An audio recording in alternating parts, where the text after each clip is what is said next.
자동차의 형태가 직선적이건 곡선적이건 보는 이로 하여금 멋지다고 느끼게 만드는 방법에는 몇 가지 규칙이 있습니다.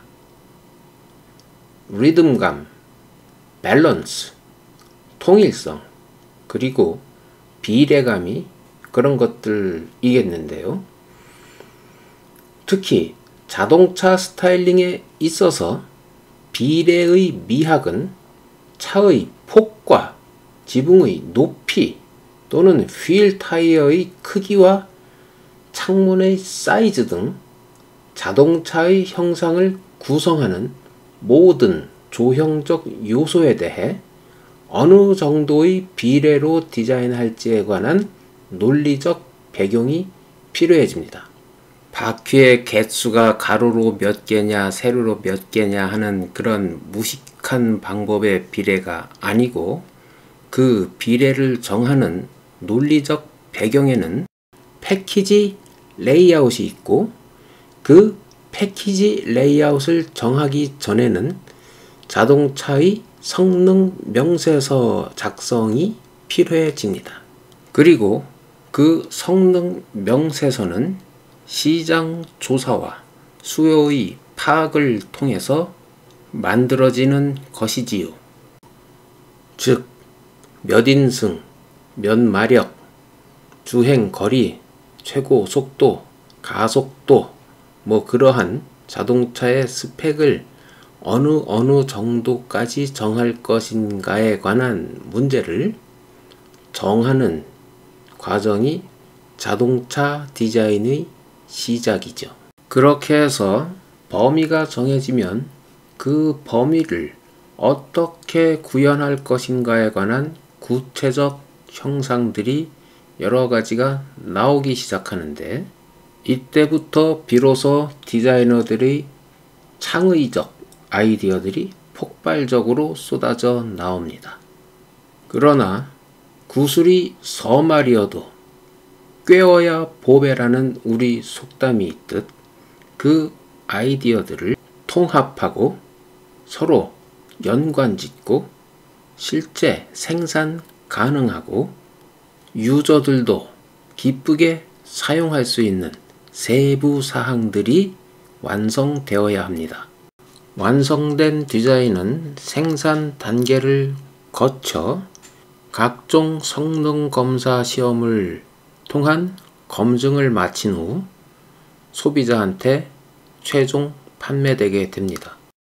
판매된 이후에도 지속적인 재검토와 소비자들로부터 돌아온 다양한 피드백을 통해 업그레이드나 모델 체인지의 순서가 기다리고 있지요.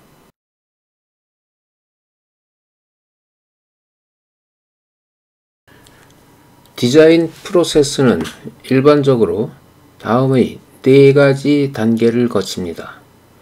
Exploration Stage, Generation Stage, Evaluation Stage, 그리고 Communication Stage죠. Exploration Stage에서는 주어진 디자인 과제가 지향하는 바가 정확하게 무엇이며 컨셉의 범위를 어떻게 잡아야 할지, 그리고 누구를 위한 자동차인지를 명확히 하는 과정입니다. 그리고 제네레이션 스테이지에서는 다양한 아이디어들을 발전시키는데, 이때 발생된 수많은 아이디어들을 평가하고 문제를 찾고 다시 그 문제를 해결하고, 그리하여 새로 만들어진 아이디어는 또다시 재평가되고 아이디어를 생성하고 평가하고 하는 과정이 순환적으로 반복되면서 아이디어가 커집니다.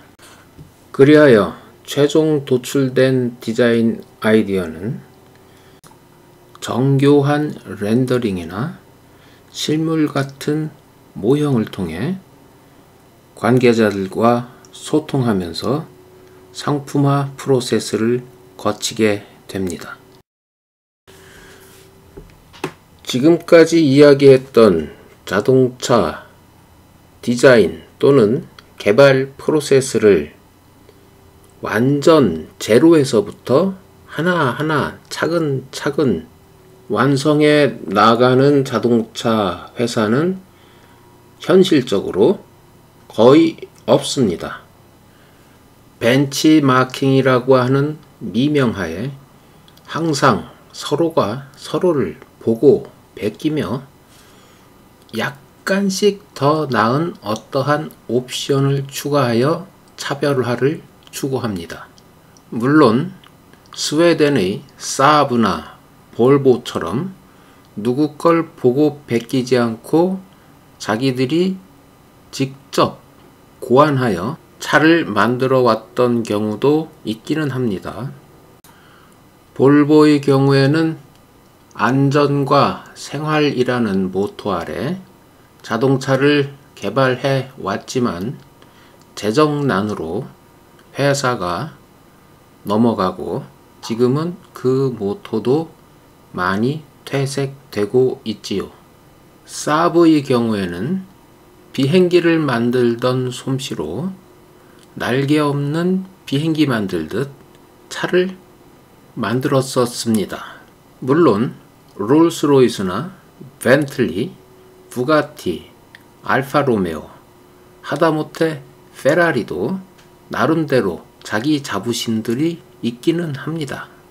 우리나라에도 현대자동차나 기아자동차가 있지요. 한국 고유 모델이라고 자칭하는 현대자동차의 포니만 하더라도 영국의 모리스 자동차를 보고 베끼던 미쓰비시의 차대와 엔진을 수입하고 이탈리안 감성 주지아로의 스타일을 입혔지요. 해외의 자동차를 수입 조립하던 당시의 현대자동차 직원들은 자동차를 스스로 개발하는 데 대한 두려움이 있었던 모양입니다. 그래서 결국 설계와 제작에 관한 모든 엔지니어링 파트는 영국의 기술자들에게 의뢰하였고 스타일링은 당시에 히트 상품을 줄줄이 디자인하고 있었던 이탈리안 주지아로에게 맡겼죠. 그리고 자동차 부품은 어차피 일본에서 영국 차를 거의 실시간으로 모방해서 만들고 있었기 때문에 일본의 자동차를 한국 형편에 맞게 개조하면 되는 일이었습니다. 그러다 보니 일부 부품은 포드의 부품을 갖다 쓰기도 했지요. 그렇게 해서 만들어진 차에 대한 한국에서의 두 번째 과제는 이 부품들을 수입해서 쓸 게 아니라 한국에서 직접 만들자 하는 아이디어가 떠오르게 되죠.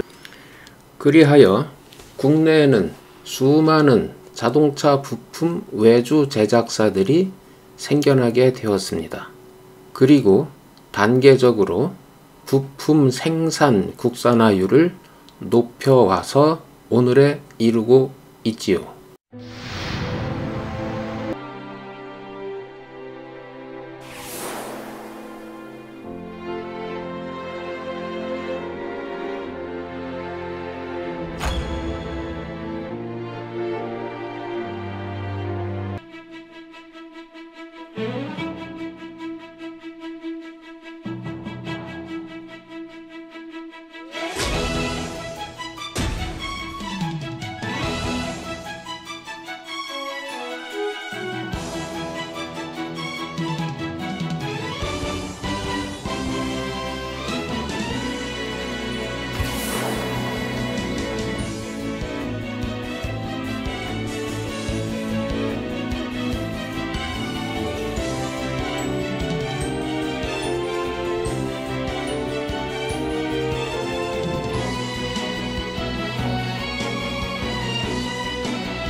이렇게 생산 능력 위주로만 자동차 산업이 발달하다 보니 경험과 노하우가 필요한 설계 능력은 항상 외국에 의존해 오게 된 게 우리나라 자동차 산업의 현실이었습니다.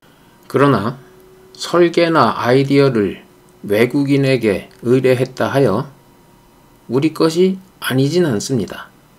우리가 돈 주고 산 우리의 라이센스니까요. 현대자동차의 포니를 구태여 부끄러워할 필요까지는 없습니다.